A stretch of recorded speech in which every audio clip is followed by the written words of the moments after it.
Et ça repart. On continue notre révision de semi-conducteur 1. Et aujourd'hui, je vais vous parler des transistors à effet de champ, soit les FET et les MOSFET. Donc un transistor à effet de champ. Ça reste un transistor. On a 3 terminaux.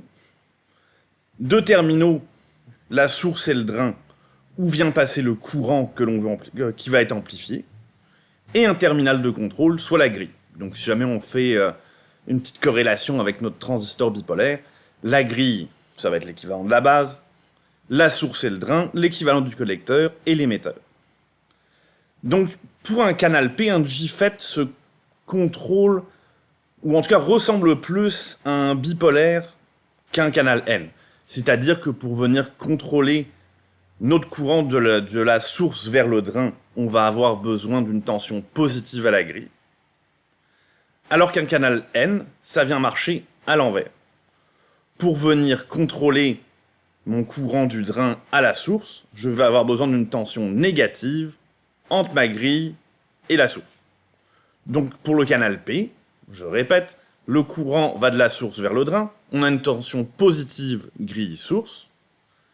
Pour le canal N, le courant va du drain vers la source, et on a une tension négative grille-source. Jusqu'à maintenant, on n'est pas trop perdu.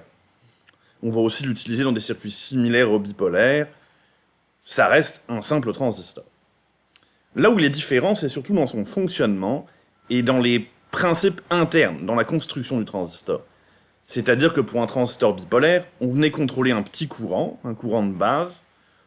On venait appliquer, devrais-je dire, un petit courant de base pour venir contrôler un grand courant collecteur-émetteur.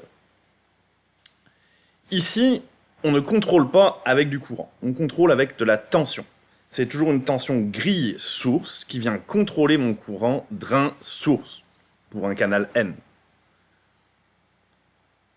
Pourquoi est-ce qu'on ne contrôle pas avec le courant, vous me demanderiez? Eh bien, tout simplement parce qu'il n'y a pas de connexion. On n'a pas de connexion directe de la grille à la source. Ce qui vient restreindre mon canal drain-source, ça va être une tension, d'où le nom à effet de champ. Vu qu'il n'y a pas de connexion directe entre la grille et la source, vu que c'est un circuit ouvert ici, eh bien il va avoir une impédance d'entrée très élevée, idéalement infinie. Il va avoir aussi une excellente immunité au bruit, et va bien travailler en haute fréquence. Donc pour résumer ce que je vous disais, un canal N, le courant va aller du drain vers la source, et va être contrôlé par une tension de grille négative entre la grille et la source. Un canal P, c'est la même chose, sauf que c'est le contraire. On va avoir un courant de la source vers le drain, et une tension de grille positive entre la grille et la source. Donc, pour venir restreindre le canal qui est ici, entre mon drain et ma source, ça me prend une tension. Donc quand je viens restreindre ce canal, je viens diminuer le courant.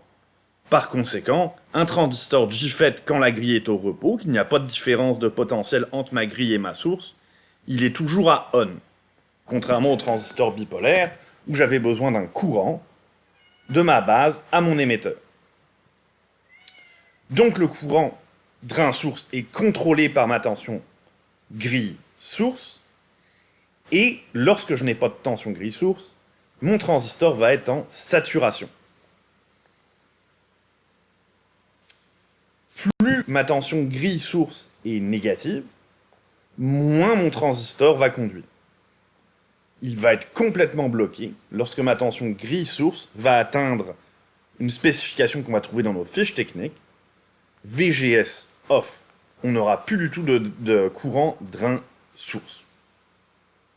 Pour un canal N, bien sûr. On se rappelle, un canal P, ça va être de la source vers le drain, n'est-ce pas?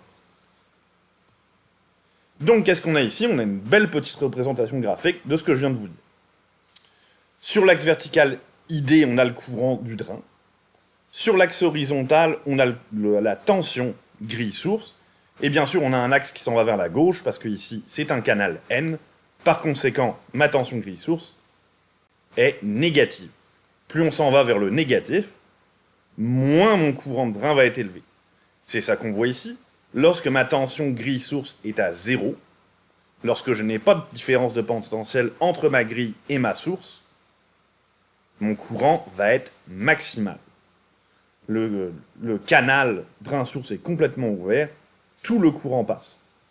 Plus je viens restreindre, plus je viens rétrécir mon canal drain-source avec une tension à la grille plus négative, plus mon transistor devient bloqué.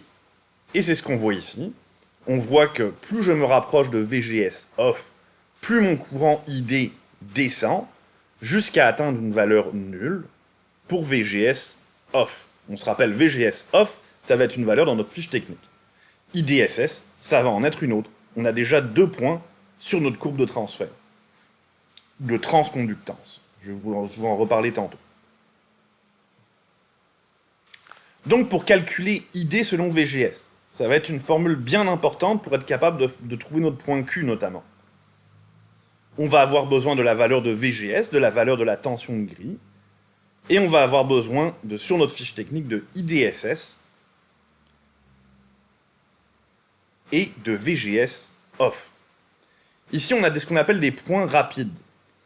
Ça, c'est très pratique, notamment pour calculer votre point Q rapidement. Vous le savez que quand vous avez 0.3 volts grille source, vous êtes assez sûr que vous allez avoir la moitié de votre courant de saturation. Pareillement, à 0.5 volts grille source, vous allez avoir le quart de votre courant de saturation.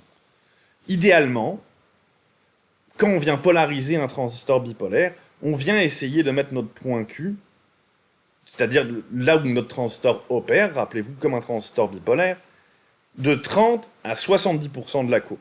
On vient essayer de faire opérer notre transistor dans cette région-là. Pourquoi? Parce que c'est une région linéaire. On veut que notre transistor ait le moins de distorsion possible. Donc souvenez-vous de votre formule pour calculer le courant selon une tension VGS. Ça va être important plus tard. Je vous conseille même de le prendre en note pour faire vos petits calculs au fur et à mesure. Donc, lorsque tout est réuni, un JFET va pouvoir maintenir un courant drain-source selon la commande de VGS. Mais, ça lui prend quelque chose d'autre pour fonctionner. Ça lui prend une tension drain-source minimale. C'est-à-dire que même si jamais je viens mettre une commande nulle à ma grille, si jamais je n'atteins pas cette tension VDS minimale, la tension de pincement, mon transistor JFET ne sera pas passant pour autant. Donc comme je vous le dis, même si jamais ma grille ici est à 0 volts, même si jamais je n'ai pas de différence de potentiel entre ma grille et ma source, comme on a vu précédemment, normalement mon transistor devrait être complètement passant. Mais si ma tension de pincement drain-source n'est pas atteinte, mon transistor restera bloqué. Pas tout à fait bloqué, je vais vous expliquer ça sous peu. Il va rentrer dans ce qu'on appelle une région ohmique. Et c'est ça qu'on voit ici. On a, lorsqu'on atteint la tension de pincement, comme on s'attendrait à un transistor digne de ce nom, un courant constant pour une tension VDS qui varie. Donc là, on a un transistor qui travaille, n'est-ce pas? Mais avant ça, on rentre dans ce qu'on appelle la région ohmique. Plus la tension VDS augmente, plus le courant IDS, le courant drain-source, augmente. Exactement comme une résistance. Si jamais j'augmente la tension dans ma résistance, si jamais j'augmente la chute de tension aux bornes de ma résistance, le courant qui parcourt cette résistance augmente, par simple loi d'Ohm. Et c'est pour ça qu'on vient appeler ça la région ohmique.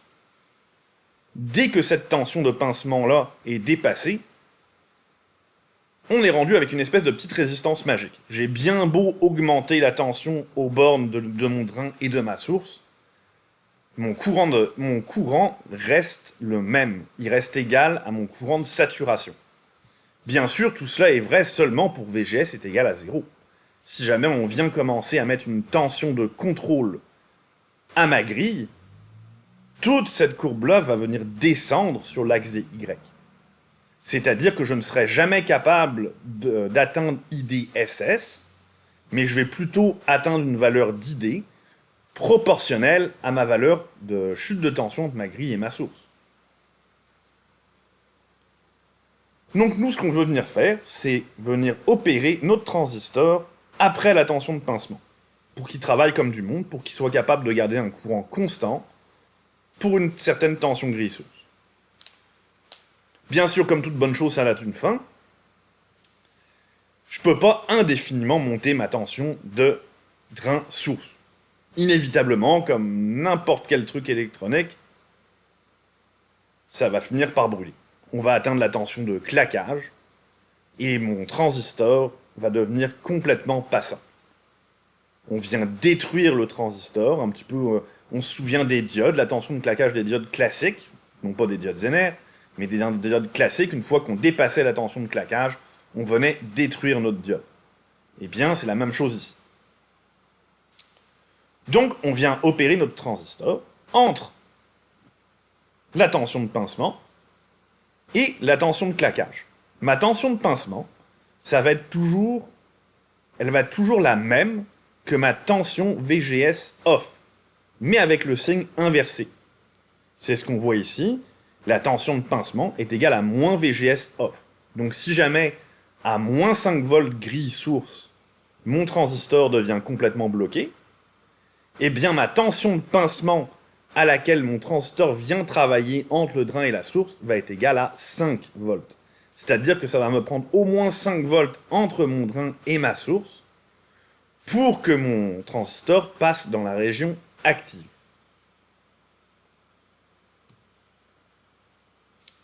Donc ici, on va faire un petit exemple numérique. On va utiliser la formule qu'on a vue tantôt pour venir calculer le courant pour une certaine valeur de VGS. On va venir voir par après si jamais la tension de pincement entre le drain et ma source va être suffisante pour que mon transistor soit actif. Mais une chose à la fois, commençons déjà par trouver le courant théorique qui devrait passer dans la branche ici pour une valeur grille-source de moins 3 volts. On a une polarisation négative sur la grille. Par conséquent, mon transistor va être plus bloqué.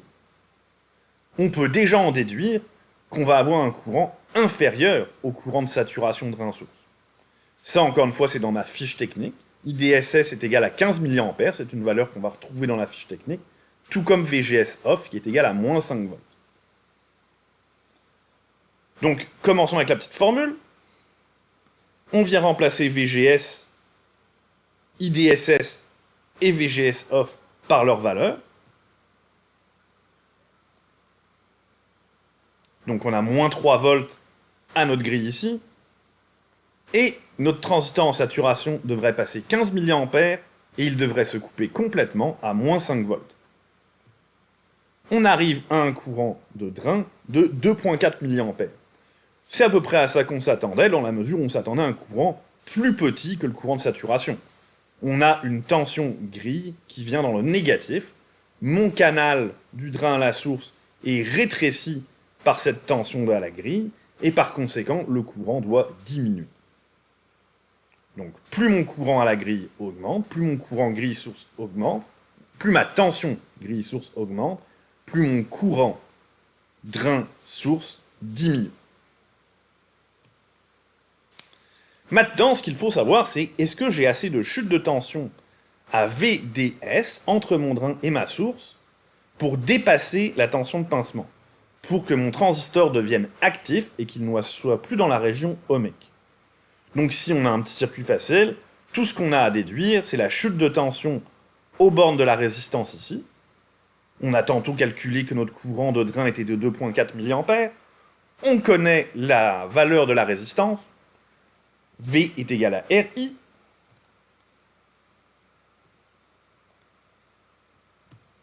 Donc, on va soustraire la valeur de la source ici à la valeur de la résistance. On arrive à une tension drain-source de 7,12 volts. Et on a vu que dans nos spécifications techniques, que notre tension grille-source à laquelle mon transistor devient bloqué, mon VGS off, était égale à 5 volts. Souvenez-vous, la tension de pincement VDS est égale à moins VGS off. Donc si on veut que notre transistor opère dans une zone active, qu'il ne soit plus ohmique, il faut qu'on dépasse 5 volts. Ici, on a une tension drain source de 7,12 volts. Tout va bien. Notre transistor va donc opérer de façon active.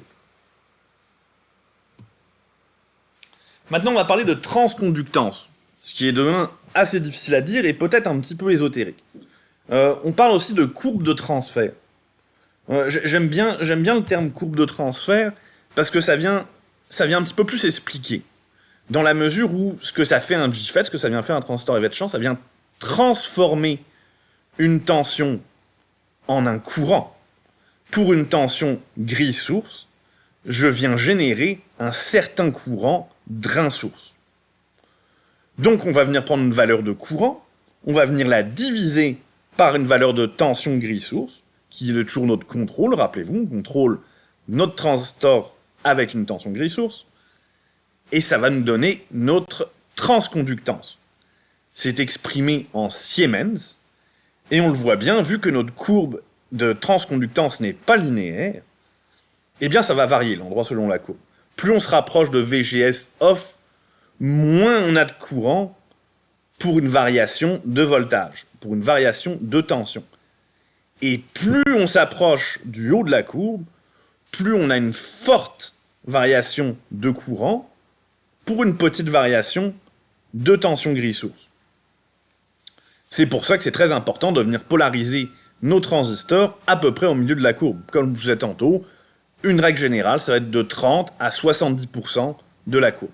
Donc à une place linéaire, à un endroit linéaire sur notre courbe de transfert. Ça va être très important pour l'amplification, parce que c'est un petit peu l'équivalent de notre bêta, de notre gain, si vous voulez, sur un transistor bipolaire, n'est-ce pas? Très très important pour l'amplification. On va beaucoup utiliser ces valeurs-là, et on va aussi beaucoup les calculer graphiquement. On y revient plus tard. Donc la formule, qui vient beaucoup ressembler à la formule pour calculer mon drain pour une valeur de VGS,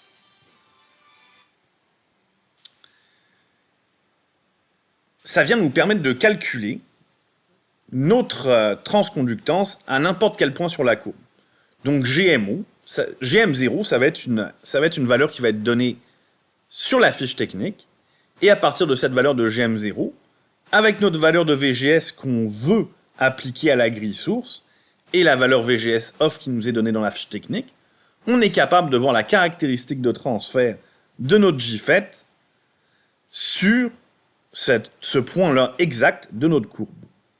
Si jamais on n'a pas notre GM0, eh bien c'est sûr et certain qu'on aura toujours le courant drain-source de saturation, on aura toujours la tension grille-source de blocage. Il suffit simplement d'appliquer notre petite formule ici, et on va trouver notre GM0. Dans les fiches techniques, on va aussi des fois retrouver GM0 exprimé sous forme de YFS. Donc mélangez-vous pas, c'est toute la même chose.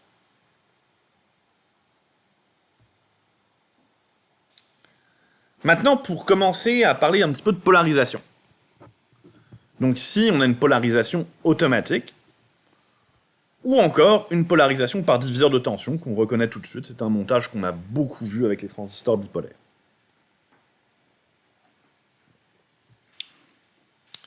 Donc, avant de commencer à faire une analyse, j'aimerais qu'on comprenne un petit peu plus pourquoi est-ce qu'on appelle ça une polarisation automatique.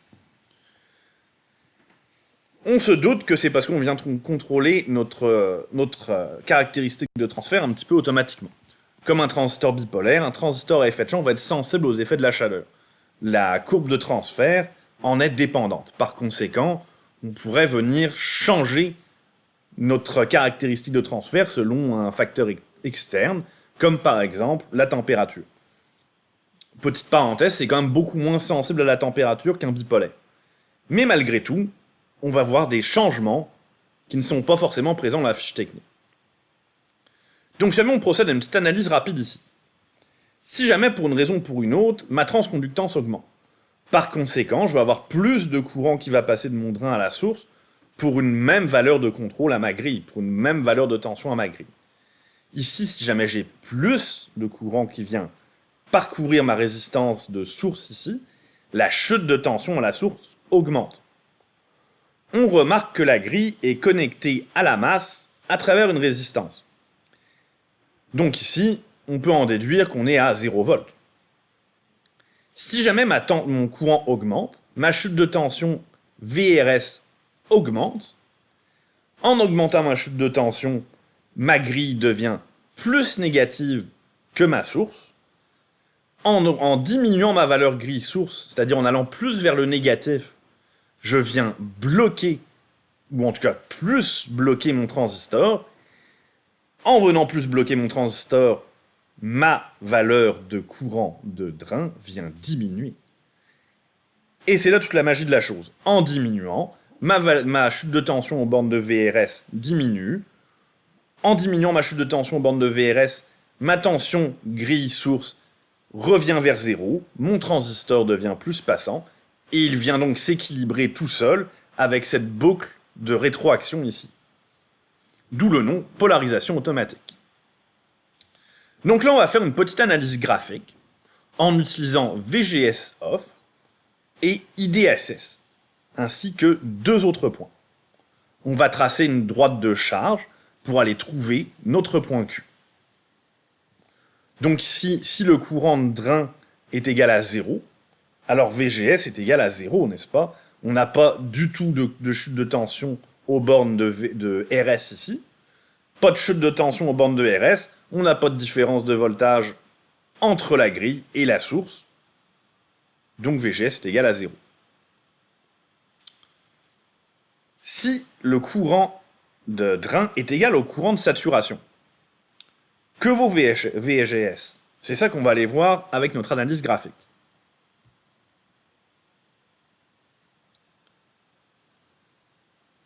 Donc ici, on a notre courbe de transconductance, avec VGS off, IDSS à l'autre bout pour une valeur de VGS nulle, et deux autres points. Je vous invite encore une fois à utiliser les points rapides, ou encore la formule valide à tout point. Donc, lorsqu'on a 0 volts, lorsqu'on a 0 ampères qui passe de notre drain à notre source, comme je vous expliquais tantôt, on n'a pas de 230 VRS, on n'a donc pas de différence de potentiel entre la grille et la source, donc on est aussi à 0 volts grille-source. Notre premier point, il est ici, il est à l'intersection des deux axes horizontal et vertical, 0, 0. Si le courant de drain est égal à IDSS, eh bien VGS va être égal à la chute de tension aux bornes de ma résistance. Bien sûr, une valeur négative, parce qu'on regarde VGS et non pas VSG. N'oubliez pas le sens de la polarité. Toujours négatif à la grille pour un canal N. Donc, pour venir trouver notre tension VGS au courant de saturation, on vient prendre notre valeur maximale de courant IDSS, on vient la multiplier pour trouver la chute de tension aux bornes de la résistance, on la multiplie à la valeur de la résistance RS, et on a notre deuxième point. Donc, VGS à IDSS va être égal à moins mon courant de saturation, multiplié par RS, selon la loi d'Ohm. V est égal à RI. Mon point Q, il est tout trouvé. Ça va être l'intersection de ma droite de charge avec ma courbe de transfert, ma courbe de transconductance. Et voilà.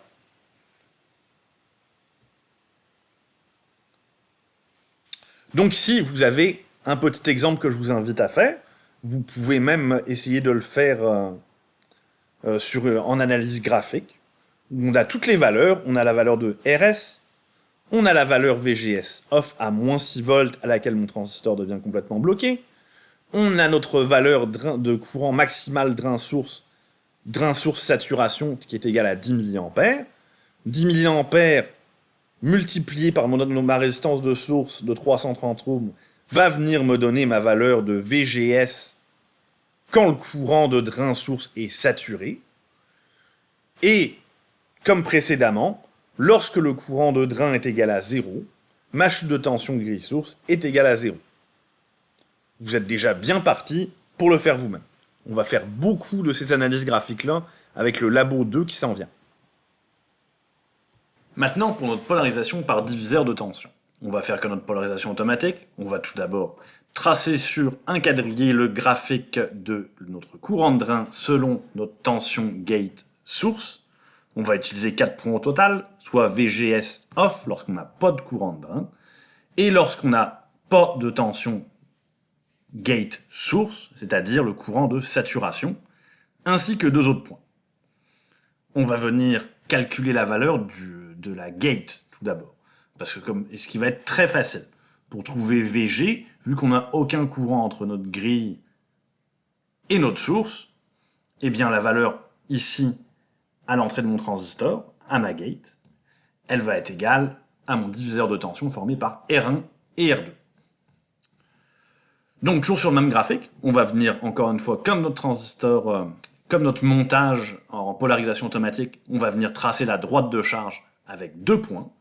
Si j'ai 0 volts entre ma gate et ma source, c'est-à-dire lorsque mon courant de drain sera maximal, et lorsque ma tension entre ma gate et ma source va être égale à VGS off, c'est-à-dire qu'on devrait juste avoir le courant de polarisation qui va parcourir notre drain. L'intersection de cette courbe avec notre courbe de transfert, notre courbe de transconductance, va représenter le point Q. Donc ici, on a notre courbe de transfert, on la reconnaît maintenant bien. Je vous recommande d'utiliser les points rapides où le courant de drain est égal au courant de drain de saturation divisé par 2, ou encore au courant de drain de saturation divisé par 4. On commence par calculer la valeur de VG de notre gate selon le diviseur de tension. Donc si jamais on prend en compte que l'impédance à la gate est excessivement élevée, on n'a pas besoin de venir prendre en compte la chute de tension ici. Donc VG va être égal à R2 sur R1 plus R2 fois ma tension à la source. Ça c'est notre petite formule, on se rappelle de notre électricité, c'est la petite formule pour un diviseur de tension. Donc une fois que VG est trouvé, on va venir trouver notre courant de drain. Donc si on a 0 volts sur notre gate, forcément, VGS va être égal à la chute de tension que j'ai au bord de VRS. J'ai 0 volts ici, et mon autre point que ma gate, c'est ma source. Donc ma tension gate source va être égale à la chute de tension à ma résistance VRS. Et par une simple loi d'Ohm, on va déduire le courant de drain par la valeur de la chute de tension qu'on a trouvée ici. Ça va nous donner que notre courant de drain va être égal à la tension à la résistance RS divisé par sa valeur. Donc, lorsque VGS est égal à 0, lorsqu'on est à 0 sur notre axe de tension à la gate ici, on va avoir un certain courant de drain. C'est ce qu'on vient juste de calculer, et ça va être dans le fond le courant de drain de la polarisation. Ce n'est pas comme notre polarisation automatique, c'est-à-dire que notre diviseur de tension, lui, il va toujours avoir un petit courant de polarisation à son drain. Donc, notre courant de drain, encore une fois, ça va être la chute de tension RS, divisé par la valeur en ohm de notre résistance RS. Pour notre deuxième point, on va appliquer à peu près le même principe. On va venir trouver la chute de tension à VRS. Donc, comme tantôt, la valeur de la chute de tension à VRS va être égale à la chute de tension formée par mon diviseur de tension ici avec R1 et R2, la même tension de grille que tantôt, et vu que là on est rendu à VGS off, il va falloir additionner la valeur de VGS off, qu'on va trouver dans notre fiche technique, à ma valeur de tension formée par mon diviseur ici. Une fois qu'on a trouvé VRS, on a un chemin tracé devant nous. Encore une fois, la loi d'Ohm, mon courant de drain va être égal à la chute de tension de VRS, qui est la tension de VG plus la tension de VGS off, divisé par la valeur de ma résistance. Et là, on vient de trouver notre deuxième point. Pour une valeur de drain, on trouve la valeur de VGS off, et on a une droite de charge. À l'intersection de droite de charge, on vient trouver notre point Q, même principe que ma polarisation automatique de tantôt. On remarque ici que la droite, elle ne passe pas par l'intersection des deux abscisses, c'est-à-dire qu'on a toujours un courant de drain, même lorsque VGS est à 0, soit que notre transistor devrait être complètement à 0. Et la droite a une pente moins prononcée. On avait une plus grosse pente avec notre polarisation automatique. Ici, c'est ça qu'on va faire en labo. Donc, je vais vous laisser calculer tout ça avec exactement la même méthode qu'on vient d'utiliser. Trouver la tension de VG, calculer le courant de drain avec la tension de VRS ici, qui va être égale à la tension de VG, plus la tension de VGS que vous allez avoir ici. Maintenant, pour estimer la valeur de GM0 graphiquement.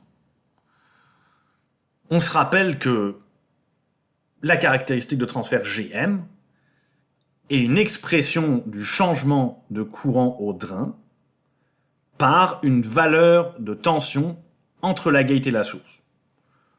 Donc, on a un JFET ici N, on le voit parce que notre grille devient négative. Plus on va venir augmenter la valeur grille source, plus on vient diminuer notre courant. Pour trouver GM0, qui est le point dans le fond lorsque VGS est égal à 0, GM0 c'est lorsque VGS est égal à 0, on va venir tracer un triangle le plus proche possible de VGS 0. On veut quand même avoir un minimum de viande pour faire un calcul précis. Faites pas un trop petit triangle, autrement vous allez avoir de la misère à compter. En traçant un triangle proche du point VGS 0, on vient venir calculer GM0. Maintenant, j'espère que vous allez avoir des flashbacks, parce qu'on a des montages qui ressemblent énormément aux montages sur les transistors bipolaires. Donc ici, on va commencer avec la source commune, on rentrera plus dans les détails tantôt. La source commune, on reconnaît tout de suite un émetteur commun, ça y ressemble beaucoup. Et comme l'émetteur commun, la sortie ici, elle vient être prise au drain. Et comme l'émetteur commun, la sortie va être inversée. C'est-à-dire que la phase qui rentre ici, il va être 180 degrés hors phase entre la sortie et l'entrée. Ensuite, on a un drain commun avec une sortie non inversée qui vient nous faire penser au collecteur commun. Et on finit par une grille commune, toujours non inversée, qui nous fait penser à une base commune. Maintenant, pour les voir un petit peu plus en détail. L'amplificateur à source commune va être de loin celui qu'on va retrouver le plus dans nos montages. Comme je vous disais tantôt, la sortie va être inversée de 180 degrés, contrairement à mon entrée. Le gain en courant de ces petits montages-là va être assez moyen, ainsi que le gain en tension. Ça va nous donner un bon gain en puissance. L'impédance d'entrée et de sortie ont aussi des valeurs moyennes comparées à nos autres montages. On a une bonne valeur d'entrée qui va être égale à la valeur de ma résistance ici. On se souvient, l'impédance d'entrée d'un JFET est excessivement haute. Par conséquent, le courant va plutôt choisir de venir parcourir ma résistance de grille ici, qui vient servir à ma polarisation. Le gain en tension, eh bien, ça va être ma caractéristique de transfert GM, ma transconductance à mon point Q. Donc on se souvient que la transconductance varie tout au long de la courbe de transfert du JFET que je vais avoir choisi. Et on vient multiplier ce GM-là, on vient multiplier ce GM-là par la valeur de résistance de drain ici. Lorsqu'on a un load de connecté, lorsqu'on a une charge, du point de vue, si jamais je regarde depuis mon drain ici, eh bien, on se souvient en courant alternatif, ma source devient un court-circuit à la masse. Mon condensateur devient un court-circuit. Par conséquent, ce que voit mon transistor ici à son drain, ça va être la résistance de drain avec la charge en parallèle. Donc pour venir trouver mon gain en tension avec une charge. On va venir mettre tout simplement en parallèle RD avec RL. RD en parallèle avec quoi que ce soit d'autre, la valeur totale va baisser.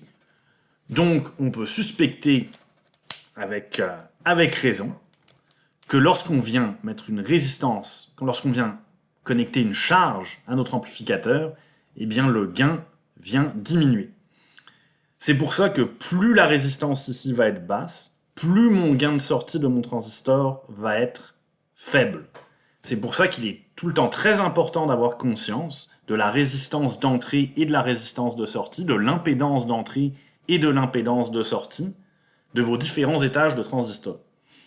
Si jamais vous avez une impédance très élevée à la sortie de ce transistor-là, mais que le prochain étage a une impédance d'entrée très faible, eh bien avec une impédance de sortie très élevée ici, une impédance d'entrée très faible, sur mon autre étage, on n'aura pas trop de distorsion du signal. C'est le contraire qu'on veut éviter. Maintenant, pour l'amplificateur à drain commun. Eh bien, tout d'abord, le gain en tension va être unitaire, c'est-à-dire qu'on ne va pas avoir de gain de tension entre notre grille et notre source. On remarque que notre sortie est prise à notre source, bien sûr, vu que le drain est commun. Pas de gain en tension, il faut quand même que ça serve à quelque chose, ce petit amplificateur-là. Par conséquent, un amplificateur à drain commun va avoir un bon gain en courant. On va souvent l'utiliser comme buffer entre chaque étage. Il a une excellente impédance d'entrée, c'est-à-dire qu'elle est haute, elle va être égale, comme notre amplificateur à source commune, à la résistance de grille qui est ici. On n'a pas de passage entre la grille et la source à l'intérieur de mon transistor. Par conséquent, le courant va plutôt choisir de circuler dans ma résistance de grille. La sortie est non inversée, contrairement à ma source commune, qui avait une sortie inversée. Maintenant pour l'amplificateur à grille commune, qui a un montage un petit peu plus rare. On va le retrouver surtout dans les hautes fréquences. Il a une basse impédance d'entrée, ce qui va lui permettre d'être assez résistant au bruit. En haute fréquence, il est très important d'isoler du bruit. On a beaucoup de bruit dans ces gammes-là, on essaye toujours de le minimiser. Le gain en tension, comme mon amplificateur avec une source commune, mon gain en tension va être égal à ma valeur de transconductance par ma résistance de drain. Ma sortie est encore une fois au drain. Ici, on a des capaciteurs de couplage. Et la résistance de sortie va être assez élevée. On a une haute impédance de sortie. Ok, venons donc mettre en pratique tout ce qu'on a appris jusqu'à présent. On va venir trouver la valeur Vout ici à la sortie de mon ampli à source commune, selon ce montage-là, avec ces spécifications ici. Donc là, faites pas l'erreur de venir me multiplier mon GM0 avec ma résistance de drain. On se souvient que le gain en tension d'un amplificateur à source commune, ça va être GM par ma résistance de drain, et non pas GM0. GM0, c'est ma valeur de transconductance, la caractéristique de transfert de mon JFET quand VGS est égal à 0. Mais ici, mon transistor, il est polarisé. Mon transistor, il est polarisé et VGS est égal à moins 1,25 volts. Ma transconductance vient donc changer. Vous devez d'abord déterminer quelle transconductance vous avez pour cette polarisation-là. Il s'agit donc de tracer la droite de charge, de trouver le point Q, le point d'opération de ce JFET-là dans ce montage-là, et ensuite, une fois qu'on a trouvé le GM correspondant à ce point Q-là, on vient multiplier la résistance de drain par la valeur de transconductance à cette place-là dans la courbe. Donc je répète, on vient trouver notre point Q. Pour revenir à notre point Q, on vient utiliser au moins deux valeurs. VGS off, lorsque ID est égal à 0. IDSS, lorsque VGS est égal à 0. On vient tracer notre courbe, on trouve l'intersection de ces deux courbes. Avec le point Q, on est capable de déduire la caractéristique de transfert à ce point précis, et en multipliant Gm par la résistance de drain, on vient calculer le gain en tension de l'amplificateur à source commune.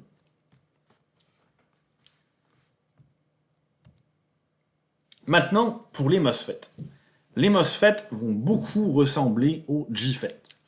Ils vont avoir des caractéristiques des fois un petit peu plus de course. Donc ça va être des transistors un petit peu plus, je pourrais dire, performants. Mais ils vont quand même tout de même beaucoup ressembler aux JFET. Commençons par le DMOSFET qui s'apparente le plus au JFET. Donc comme mon JFET, on a deux types de DMOSFET. Un type N, où mon canal entre mon drain et ma source, eh bien c'est des électrons. Mon courant, comme mon JFET, s'en va du drain vers la source. Avec un canal P, un DMOSFET à canal P, le canal est formé de trous, il est dopé avec des trous, et mon courant vient de la source vers le drain.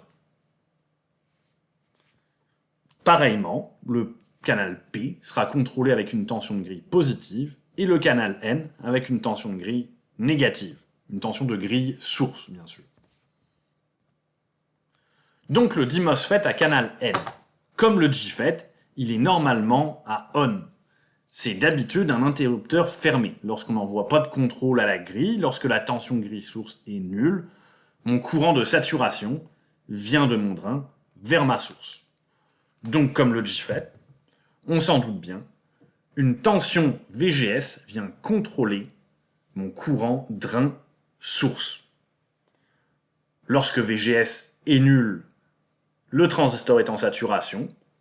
Plus VGS est négatif, plus je viens transformer, plus je viens réduire le courant du drain vers la source, jusqu'à temps qu'il soit complètement bloqué lorsque ma tension grille-source est égale à VGS off. Jusque-là, c'est tout pareil, on n'est pas perdu. Mais, plus VGS est positif, plus il est passant. Il sera donc possible de dépasser la valeur IDSS quand VGS est égal à 0. Il vient devenir encore plus passant en dépassant la tension nulle à VGS. Voyons voir c'est quoi que ça donne en graphique. Le calcul du courant de drain va être le même que le JFET. Le courant maximal drain source IDSS va encore être une spécificité qui existe, mais ce qui est un petit peu mélangeant, c'est que ce n'est plus tout à fait vrai. C'est-à-dire que ce ne va pas être mon courant maximum drain source, n'est-ce pas? On va être capable de le dépasser lorsque VGS va être plus positif. Lorsqu'on va dépasser le 0, lorsqu'on s'en va vers la droite de mon abscisse ici, le transistor devient plus passant. C'est ce qu'on voit ici, la courbe continue après VGS est égal à 0. La seule différence avec le JFET, ça va être cette partie-là de la courbe, cette partie après le VGS 0. Pour calculer Gm à un endroit bien spécifique sur la courbe de transfert, ça va être le même calcul. Et ça va être la même analyse graphique. Un MOSFET comme un JFET donne une certaine variation de courant pour une certaine variation de tension de grille source. Et par conséquent, les formules seront similaires. En fait, identiques. Tout comme le JFET, on va des fois voir le GM0 représenté par YFS.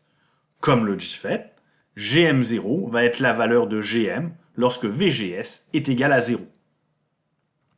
Maintenant, un gros avantage des MOSFET, c'est que vu qu'ils sont capables de travailler avec une tension de grille source positive ou négative, nous n'avons pas besoin forcément de biaiser le transistor à une certaine valeur de VGS. On peut tout simplement la laisser à 0 par exemple. Ici, avec cet exemple-là, avec VGS est égal à 0, eh bien mon courant de drain avec cette polarisation-là va être égal à mon courant IDSS. En plus, c'est super facile, on n'a aucun calcul à faire, c'est une valeur qu'on a déjà dans nos spécifications. Donc avec une polarisation nulle, le courant de polarisation va être égal à mon courant IDSS qu'on trouve dans notre petite fiche technique. Donc, avec une polarisation nulle, un amplificateur à source commune va beaucoup ressembler à notre amplificateur JFET à source commune. Tout ce qui vient changer ici, c'est la manière de polariser mon transistor, qui est beaucoup plus facile ici. On vient tout simplement le faire travailler autour du point VGS est égal à 0. Et la sortie, comme tous mes autres amplificateurs à source commune, va être inversée. Donc encore une fois, très important, mon transistor d'MOSFET vient travailler autour du point VGS est égal à 0.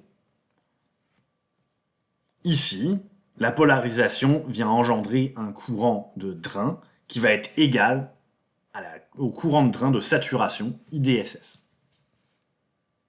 Pas de calcul. Donc, un amplificateur à source commune à base de 10 MOSFET, on va avoir le même gain en tension que le JFET monté en source commune. C'est-à-dire que mon gain à vide va être égal à ma valeur de transconductance, ma valeur GM par ma résistance de drain. Et vu qu'on a le même montage ici, c'est-à-dire que mon drain ici, il voit la résistance RD en parallèle avec la résistance RL, mon gain avec charge va être égal à ma transconductance au point VGS est égal à 0, multiplié par RD en parallèle avec RL.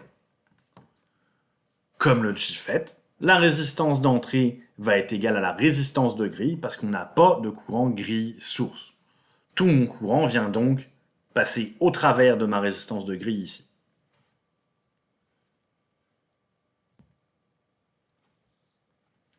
Maintenant, pour les MOSFET à enrichissement. Les MOSFET à enrichissement vont beaucoup ressembler à notre JFET puis à notre MOSFET, mais avec un petit détail. Donc, pour commencer avec ce qui est pareil, on a encore 3 terminaux, on a encore 2 options, un canal N ou un canal P. Dans mon canal N, je vais avoir un courant qui va aller du drain vers la source, et dans mon canal P, de la source vers le drain. Mais, le MOSFET est contrôlé plus comme un bipolaire. On se souvient qu'avec les 10 MOSFET et les JFET, ça nous prenait une tension grille-source pour que le transistor se bloque. Le transistor était complètement passant avec une tension grille-source à 0 volts. Le MOSFET, lorsque la tension grille-source est à 0 volts, eh bien il est off. Tout comme lorsqu'on n'a pas de courant de base dans un transistor bipolaire. Mon transistor est complètement bloqué. Par contre, la construction est semblable. On a encore une grille qui vient entourer un canal N ou P, donc une grille P qui vient entourer un canal N par exemple, et c'est donc la tension entre la grille et la source qui vient contrôler mon courant de la source vers mon drain pour un canal N ou du drain vers la source. Oh, excusez-moi, je me suis trompé, donc du drain vers la source pour un canal N et de la source vers le drain pour un canal P. Il va être par contre pas tout de suite passant. C'est-à-dire qu'on a une petite tension à dépasser entre la grille et la source, qu'on va appeler la tension de threshold, VGS-TH, pour que mon MOSFET E devienne passant. Donc déjà, il faut bien comprendre qu'on ne va pas le contrôler avec une tension grille-source négative, mon canal N. Donc plus VGS va être positif, plus le MOSFET va être passant. Donc on travaille encore une fois à l'envers d'un MOSFET ou d'un JFET. Maintenant, pour mettre un graphique sur tout ça, qu'est-ce qu'on voit en bas? En bas, on voit que le courant au drain est nul jusqu'à temps que je viens de dépasser cette tension VGS. Ça nous fait un petit peu penser à une diode qui va être, même si jamais elle est polarisée du sens passant, bloquée jusqu'à temps qu'on atteigne le 0,7 V de la chute de tension à la jonction PN. Donc ici, mon transistor devient passant juste à VGS-TH, VGS threshold. Une fois qu'on a dépassé ce seuil-là, plus j'augmente ma tension VGS, plus mon courant de drain augmente. Et là, on a quelque chose qui ressemble beaucoup plus à un transistor bipolaire, où on a une tension positive qui vient contrôler un courant de drain. Pour calculer mon courant de drain selon VGS, on va utiliser cette formule-là. VGS-TH, c'est une valeur qui est connue. K, c'est une valeur qui est connue. Tout ce qu'on a besoin, c'est de savoir quelle valeur de VGS on veut calculer. Et ça va nous donner le courant de drain pour cette valeur de tension entre la grille et la source. Encore une autre formule importante. Commençons avec la source commune. On commence à avoir un petit peu d'expérience. Tout comme le JFET, tout comme le DMOSFET, la sortie va être inversée. On va avoir 180 degrés de décalage entre la tension appliquée à la grille et la tension qui sort à notre drain ici. Il est un petit peu moins pratique que le DMOSFET à polariser, parce qu'on va avoir besoin de le faire travailler à un point Q. On se souvient que notre DMOSFET, à 0 volts, on avait déjà une courbe. Donc on était capable de le faire travailler avec une tension de grille nulle. Mais ici, il faut venir le faire travailler à une place relativement linéaire de notre courbe de transfert, de notre courbe de transconductance. Ici, on voit donc une polarisation par diviseur de tension, comme on faisait avec notre JFET. Donc ici, on a plus quelque chose qui ressemble à notre JFET, un petit peu comme un JFET P.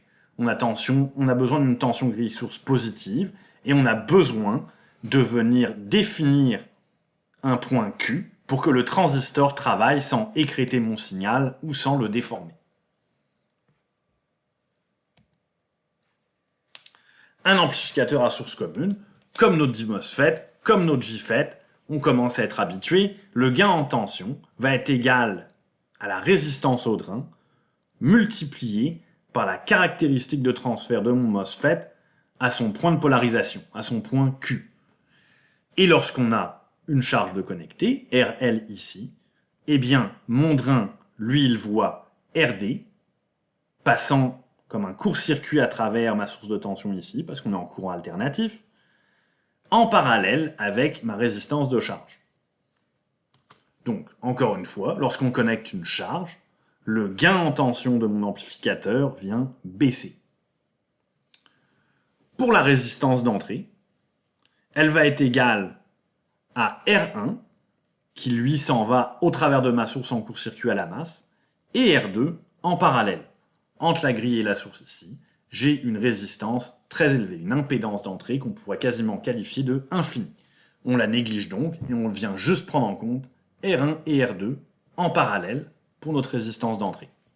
Ok, donc pour une petite analyse intéressante qui va nous faire réaliser qu'on a peut-être finalement appris quelque chose avec tout ça. Quel est le type de montage de Q1 et de Q2? Comme première question. Avant même d'entrer dans le type de montage, déjà parlons des types de transistors. Q1, on reconnaît un JFET à canal N, et Q2, on reconnaît un NPN, un bipolaire NPN. Ce n'est pas un hasard si jamais on retrouve un JFET ici. On va voir ça plus tard. Pour le type de montage, à mon JFET, à la grille, j'ai deux résistances. Une résistance à mon drain, une résistance à ma source. Moi, je pense qu'avec 4 résistances comme ça, on peut déjà être assez sûr qu'on a un polariseur de tension.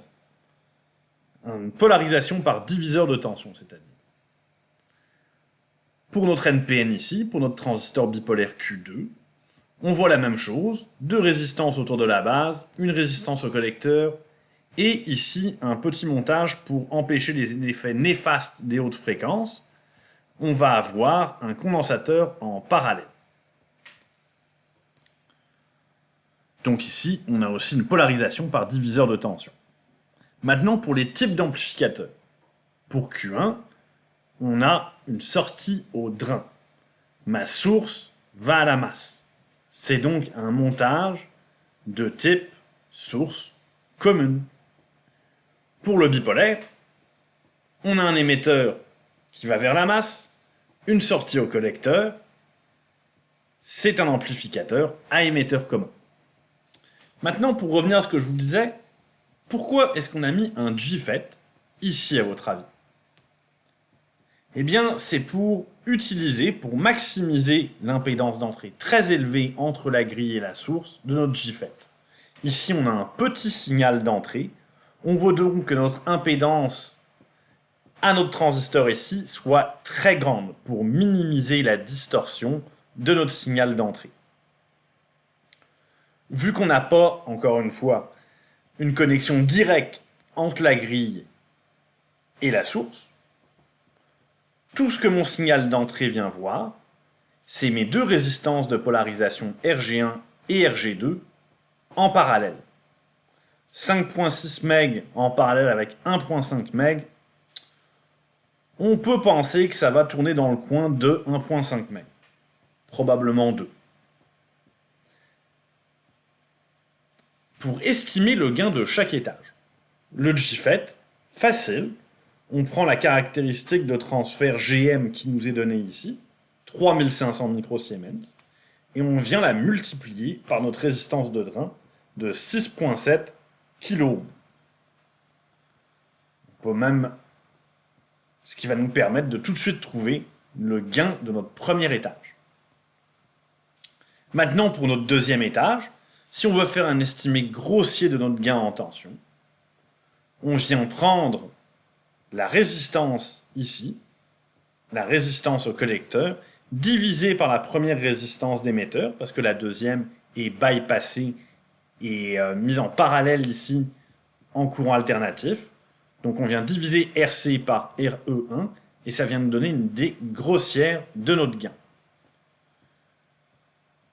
Après, pour le gain final, eh bien, ça va tout simplement être le gain de Q1 multiplié par le gain de Q2.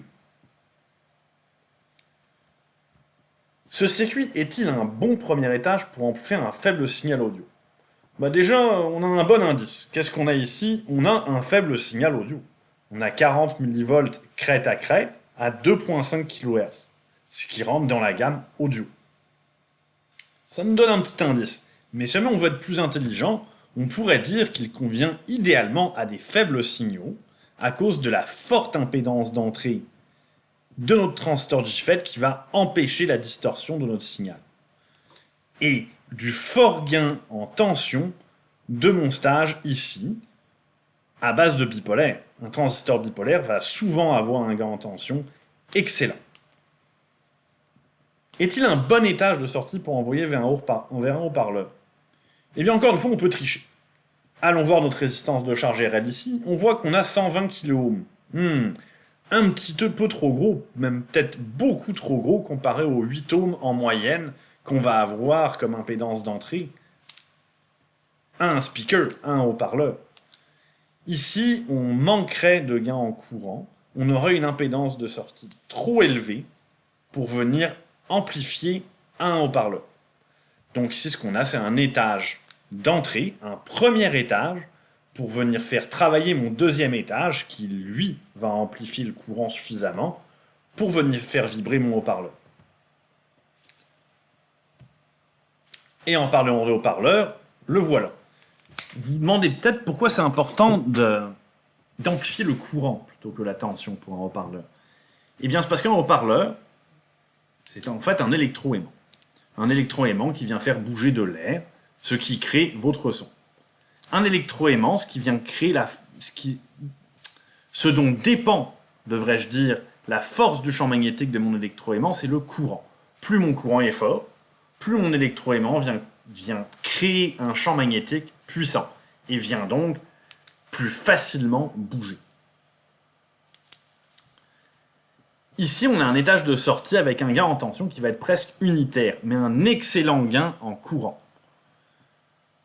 Le type push-pull vient tirer le courant sur l'alternance positive, pousser le courant sur l'alternance négative, et vient avoir un excellent gain en courant. Par contre, pour que ces transistors deviennent passants, il va falloir venir dépasser la tension de threshold, VGS-TH, de nos transistors MOSFET, de nos I-MOSFET.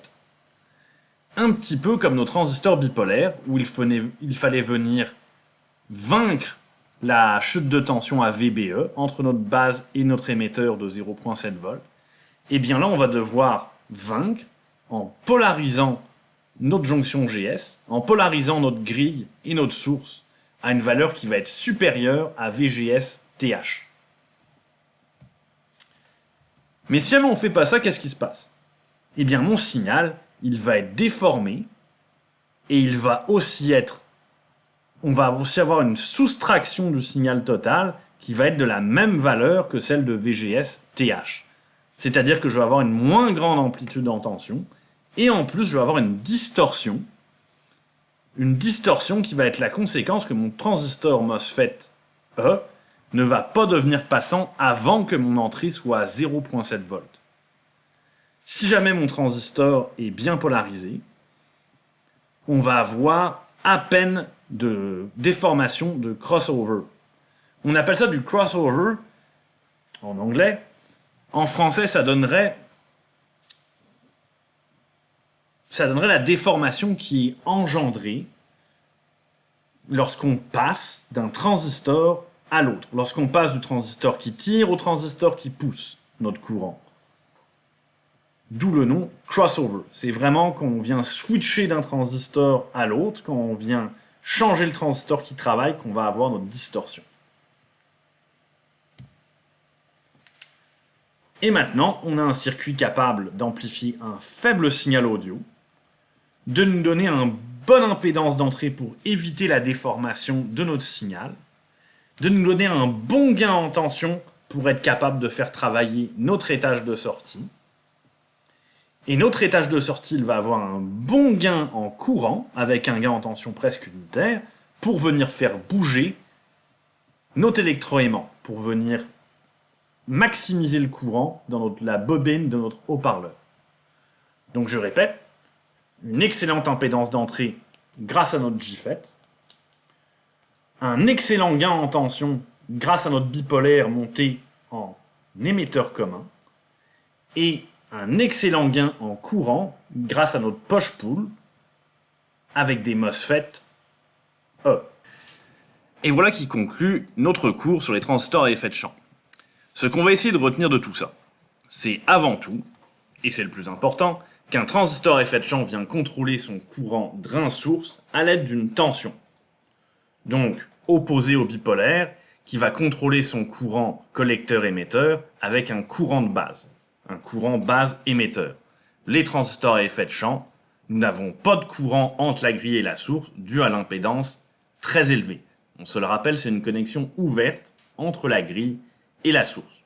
Donc pour une certaine tension VGS, je viens permettre à mon transistor de devenir plus passant, et un plus grand courant drain-source vient le parcourir. Après, très important pour l'amplification, ça va être notre transconductance, notre GM, notre caractéristique de transfert. Combien de tension grille-source j'ai besoin pour venir créer un courant drain-source.